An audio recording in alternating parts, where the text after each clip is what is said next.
আসসালামু আলাইকুম, সবাই কেমন আছেন? আশা করছি ভালো আছেন। আলহামদুলিল্লাহ আমিও ভালো আছি। আজকে একটা রেসিপি নিয়ে আসলাম, আলু ভাজি। প্রথমে আমরা আলু নিয়েছি, এই যে তারপর এখন কাটা শুরু করে দিয়েছি। আপনারা চাইলে এখন তো বিভিন্ন ধরনের কাটার বের হয়েছে, আপনারা চাইলে যেভাবে কাটতে পারেন সুন্দর করে চিকন চিকন করে কাটবেন। আমি বটি, যেটা সাধারণত বলে, বটি ইউজ করি। এই যে কাটতেছি চিকন চিকন করে, এই যে কেটে নিচ্ছি। দেখেন কত সুন্দর চিকন চিকন হয়ে গেছে। এরকম করে আপনারা চিকন চিকন করে সুন্দর করে কেটে নেবেন। এই যে অলরেডি কাটা শেষ হয়ে গেছে। তো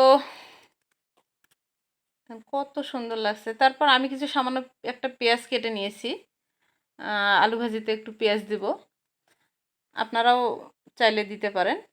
তারপর এই যে আলুগুলো সুন্দর করে ধুয়ে নিচ্ছি।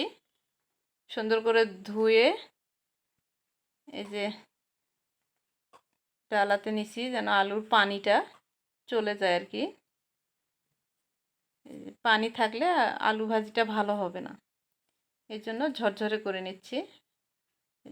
এই যে অলরেডি পানি আমরা ঝরে নিয়েছি। নেওয়ার পরে যে সামান্য লবণ, মানে পরিমাণ মতো লবণ নিচ্ছি। সামান্য পরিমাণ হলুদ দিয়েছি।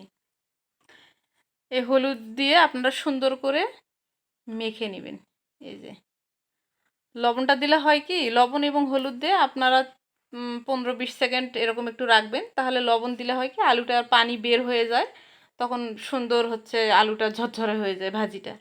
এই যে লবণ দিলে কিন্তু অলরেডি পানি বের হয়। এই যে আমি পানিটা বের হয়ে গেছে। এই যে দেখেন আমি ইয়াতে তুলে নিচ্ছি, এই যে ডালাতে তুলে নিচ্ছি। দেখেন কতগুলান পানি বের হয়েছে। এই যে দেখছেন কতগুলান পানি বের হয়েছে। এরকম করে আপনারা লবণ হলুদ দিয়ে সুন্দর করে মাখিয়ে নিতে পারেন। এই যে আমি চুলাতে কড়াই তুলে দিয়েছি। আপুরা আপনারা অনেকে বলতেই পারেন যে আপু আপনার কড়াই হচ্ছে আপনি সবসময় লোহার কড়াই ব্যবহার করেন কেন? আসলে আপু, আমার যে চুলা, ম্যাজিক চুলায় আমি রান্না করি, আমার এটাতে ম্যাজিক হচ্ছে আপনার এই লোহার কড়াই ছাড়া সাপোর্ট খায় না। এই জন্যই আর কি এই কড়াই আমি রান্না করতেছি।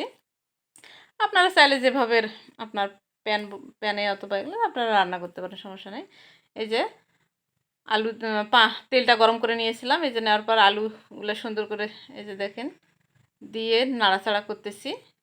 আমরা আর এখন আপাতত লবণ দেইনি, কারণ লবণ দিয়ে আমরা মেখে নিয়েছিলাম। এই যে সামান্য কিছু কাঁচামরিচ দিয়েছি। এই যে কাঁচামরিচ দিয়ে সুন্দর করে নেড়ে চেড়ে নেবেন। এই যে দেখেন আমি কিন্তু আর কোনো বাড়তি আর হলুদ ইউজ করিনি, কারণ আমি যেটা ইয়াতে নিয়েছিলাম সেটাই। এই যে আলুটা যখন একটু মানে নরম হয়ে আসছে, আমি হচ্ছে পেঁয়াজ দিয়েছি। আর পেঁয়াজ দিলে হয় কি, আলুটার একটু মানে স্বাদটা বেড়ে যায় আর কি, খেতে অনেকটা সুস্বাদু লাগে।